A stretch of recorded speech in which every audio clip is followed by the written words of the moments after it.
be the biggest and the best. Come on, Jenny, let's go.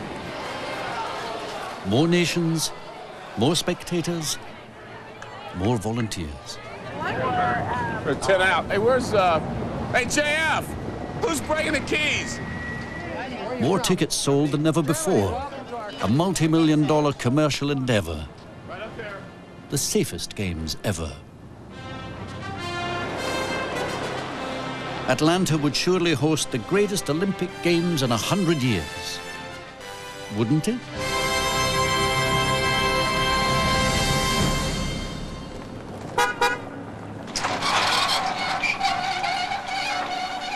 In a disused submarine factory in Philadelphia, Garrett Brown, millionaire inventor of the Steadicam, makes a final check of his state-of-the-art gadget cameras. His ingenious contraptions are designed to keep the viewers alongside the athletes as they jump further, swim faster, and move quicker than ever before. They are part of the media technology that will broadcast these expensive, high-tech games to 1 billion people a day. If Bill Gates, for example, decided to buy the Olympics and give it as a gift to the American people, unsponsored, which he alone could probably afford to do at this point. Their budget is $1.6 billion or something like that. I personally would like that because we are just sponsored to death, aren't we, left and right? But from my tiny perspective on all this, I suppose sponsor money paid for these things, you know? Downtown Atlanta, the committee that raised $1.6 billion and organized these games is on its way to the opening ceremonies. They're not speaking? They're not speaking. Check that. For top men Billy Payne and A.D. Frazier, after 10 years planning, this is it. Time has run out. There is nothing more they can do. There will be no second chances. The world is watching and will begin judging tonight. She's the soloist. Drafted curbside to deal with last-minute problems is transport manager Michael Pitts. I hear you. Keep down the interval. Yeah. Let him off. Come on off. Hello, Congressman. How are you? Good to see you. How are you? Right this way. Right this way, folks. Right down the red carpet. Siobhan Stanley is one of over 5,000 local volunteer performers. I'm putting this on for the last time. They've all been rehearsing for the last 5 months, for just one night. When you walk out there and you're waving from your truck, you feel like, oh my goodness, I'm Princess Di. Kings and princesses, heads of state and government, and a herd of other dignitaries come to town, watchfully observed by a sizable army of security.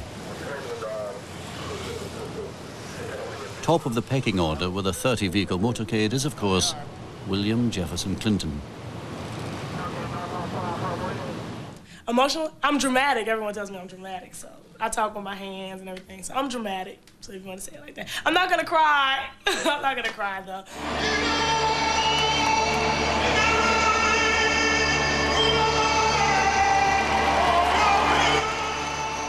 The Olympic Stadium is full of grandees and seriously paying customers, so the participants in the games have to wait their turn in the baseball stadium next door.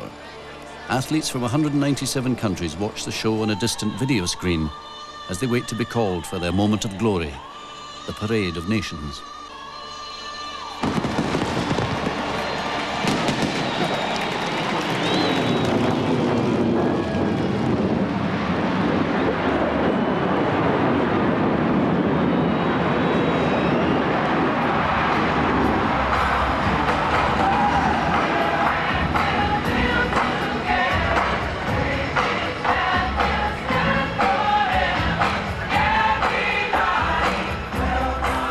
Siobhan is part of the sequence representing Southern hospitality in this glitzy, all-American spectacle.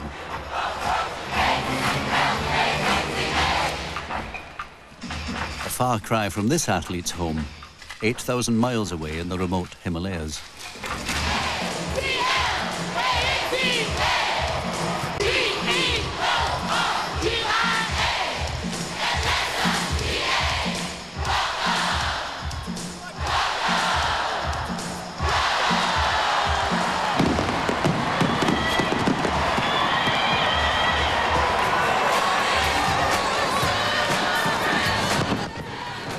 One of the first teams on shore will be the tiny Himalayan kingdom of Bhutan.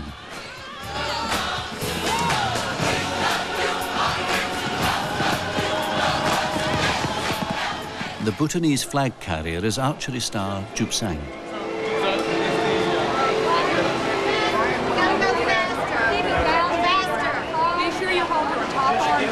So we see your face. But beneath the surface, the first cracks are showing. Log jams of both humans and vehicles threaten the success of the evening. Keep coming, watch your step. Yo, only move them as fast as it's safe. We don't want anyone to Complete caca. Complete caca. Because Billy's not going to really want to wait. And also because we have barricades down the street, they're not going to be able to maneuver the buses through very quickly. That's why we're holding for all the motorcades. Surely to inspire us all with their heroic achievements. Billy Payne has yet to discover that not every achievement tonight has been heroic. For 100 years, others have seen in its symbolism the possibility of a more peaceful and tolerant world.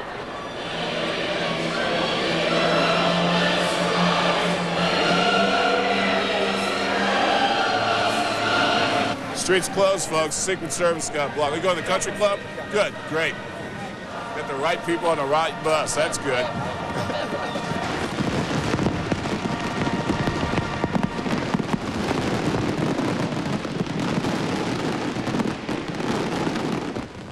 For 30 minutes, nothing can move. Only when the president leaves will the log jam break. Good. Well, we can drive. We can drive. We can drive. All right, let's get these guys out of here, and we're on a roll. Let's go cocktail. Now Michael Pitts can get the VIP buses rolling. That's if the out-of-town drivers know where they're going. Okay, who knows how to get to the Marriott? You got somebody who knows how to get to the Marriott? This bus doesn't leave because he doesn't know where he's going. They're going to the Marriott. Well, hurry up, bring that van up so we can have it. Hold. Hey, driver. Excuse me, driver. Sorry. It's not this van, it's this van. Just follow that, they'll take you back to the Marriott. Get it in here. Ouch. Bus is basically broke down because the driver's jammed it into neutral. And they can't move it. These transport problems were to be the first of many. Juan Antonio Samaranch, president of the International Olympic Committee, or IOC, calls Billy Payne and his Atlanta team to account. We are very worried with the mass media in general. As you know, these problems of transportation, that's a real problem. I have all the information coming from the agencies, and I can assure you that the reports regarding the games, they are very, very bad. A shuttle bus yesterday going from the hotel to the dome with 2 people in it was driven by a man who didn't know A, where the dome was, and B, how to get back to the hotel. An interesting experience. I don't think we should be under any illusion. I think it was a brilliant opening ceremony, but the arrangements for the athletes were the worst I've ever experienced. Expert George Toma has flown in to rescue the Olympic grass. He has just 2 days to add field to track and to turn the desert green again. Opening ceremonies was using the field so much, and they put this big cover over it for days, and actually you cover up the grass, it'll kill it. Like in this area here, they had the speaker boxes. Well, we always say grass grows by inches and is killed by feet. We'll put the sod right on top of this because of the time element. We just have 1 day to get this ready, so that's 24 hours, because tomorrow they'll be practicing for closing ceremonies for 24 hours. Everyone clear the tunnels. Let's remember, we want to go quick, but safety and accuracy is more important than speed right now. And southwest go, northwest go. How do you like the sand? Off-site, performers for the street sports section of the closing ceremony rehearse for the first time. Tom dropped in late. Make a note. Cut. What are we doing? Kenny, that was my fault. Okay, you guys, we have to focus. Artistic director Kenny Ortega, still recovering from the opening ceremony, has only days to get the closing show right. He's going to drop his hand and I'm going to give you the cue to start. Let's do it again. We're wasting time. Cross. Cesar wiped out. Is he okay? Yeah. There's little time now for anything to go wrong, or for ankles to mend. Oh, why does this hurt so much? All right, we'll find you a spot. You ready? Yep. I got it. Hey. Yeah, we're going to write this one.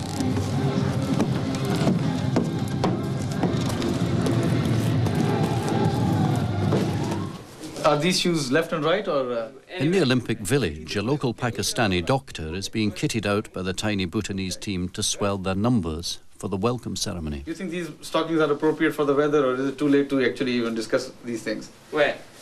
About the weather. This is for our conditions. This is okay for your conditions, okay? Okay. These actually fit like a glove. As Bhutan gains a team member, Nicaragua is in danger of losing one.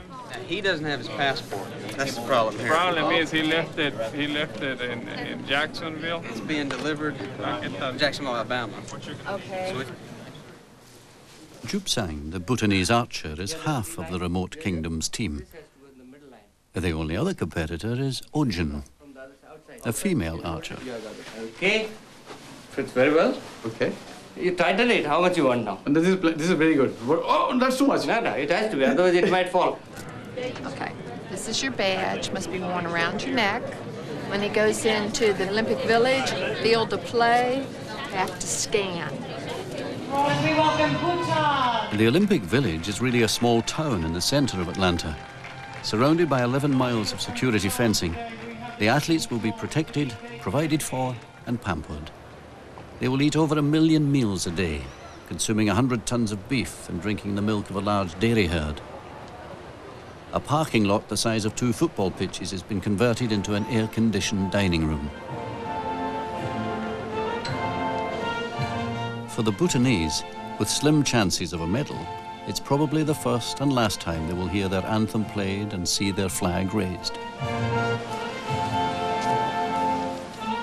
In 1896, 311 amateur athletes revived the ancient games. Now, over 10,000 take part in a richly sponsored business, American style. The American organizers failed to anticipate the Asiatic appetite for sticky rice. At the last minute, they've had to find and cook twice as much as they'd planned.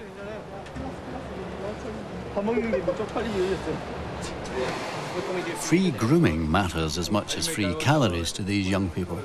You speak English? No. No English? No. Just want a little trim? No. Español. Español, hola. It should help. I always like to have my haircut short, you know. And is this your last haircut before your race? Might come again on Tuesday. When's the race? Wednesday. The stadium where he will perform is still far from ready. Lurking outside are 40 refrigerated lorry loads of green turf, which have journeyed over 400 miles from Little Rock, Arkansas. I can't hear you. You have to talk loud. Inside, Kenny Ortega and the cast have joined the scenic crew for the final hours of their one and only stadium rehearsal before the big day. 5, 6, 7, 8 seconds. Strike, boys, our crew, strike. Go. Go to the west side. Go, protocol stage, go. Go. Quickly as you can. Keep it in a straight line as much as possible. The band's going to march up. They're going to do a little performance. What was that? That's not what I asked you to do. Why did you cross here? Performers were running off the field. Are you on the north end? Well, I made a pact. I made a pact with the devil tonight. I said it can rain on the first dress rehearsal if it won't rain on our show. When you're at rehearsal, we want 150% concentration. And that is really important now, okay? We really need to do this to step up to what we're going to need to be in 2 weeks. There is no time now for being kids. Now it's about being professionals, okay? Early the next morning, the turf professionals are back in the stadium. It's a matter of hours before the competition is to begin, and still there are gardening problems. We can't take water from the inside the stadium because we're taking the water away from the air conditioners. So we have to lay almost 3.5 mile or more hose now to a fire hydrant outside the stadium. If we don't get the water onto the grass right away with it being so hot, the grass is going to die. There's only one thing for it. They'll have to paint the grass green and hope no one notices. Even finding your way to the hastily prepared stadium was never going to be easy. In downtown Atlanta, Edward and Mitzi Elliott from Florida set out early. Yeah, I have to go there. I'll get up. Both over 80 now, their Olympic memories stretch back more than 60 years. Edward thinks Atlanta might be his last games. Ooh, it's cold in here. So this time, they've decided to splash out. Guys, here we go. First day of track and field. Most spectators have to use public transport. Joan Brindle and her daughter Lisa have never been out of England before. I'm not. I'm just the mother of an Olympic gymnast. Are you that gymnast? No. This is the sister. Well aware of the mystery of Atlanta's road system, Edward Elliott has invested in 5 separate reconnaissance trips from Naples, Florida. I'm going to get there. Maybe you're in the wrong. You're in the wrong. He knows it's important not to miss the next exit. Oh, hang on. Made a wrong turn already. Here we go.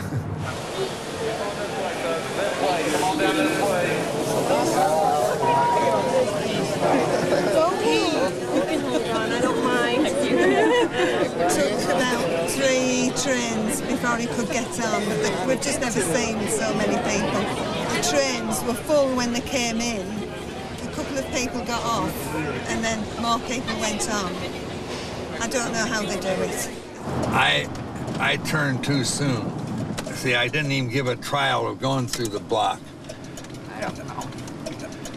I think it's more confusing here than it has been in many of the other cities. There's our parking spaces on the other side of this barrier. Oh. God damn it. Including children of all ages, must have a ticket. All spectators should hold their own ticket and be prepared to show it to the attendant to avoid any delays. I didn't really feel it was a possibility when Dominic first qualified, but I've got 4 wonderful children who gave me their savings accounts to pay for this, and that's how come we're here. I have a metal knee. If you're in the press, just let me see your thing and you can come on through. Or you have a friend. Just have binoculars and cameras. I tell you, most places where they realize you're a patron of the Olympics, they don't make it so tough. I'm sorry. The Elliots paid $50,000 for their patron package, which includes their tickets and that elusive parking place.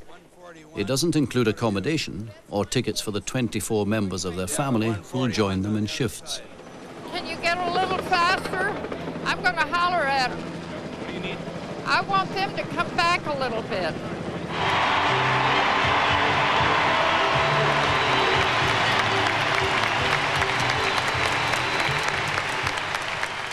Although she's travelled all the way from Bradford, this is as close as Joan Brindle will get to her son Dominic. She can just make him out in mixed group 4. If it's a smaller arena and he looks over, I always just give him a thumbs up or a big smile. You know, keep going, you know, we're really proud, you're doing very well. Do you think he'll see you here? I doubt it, no. I mean, he wouldn't know where to look, would he? There are so many people. The crowds are huge at the stadium as well, a record for early heats of track and field. Atlanta's aggressive ticket selling has paid off, earning $450 million from 11 million seats, the greatest number in Olympic history.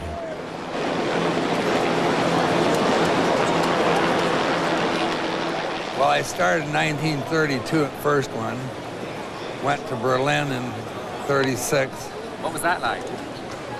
Well, it was a very interesting one because Hitler was kind of at the height of his popularity, and he came to the games every day. There must have been 2 or 3 extra million people in Berlin,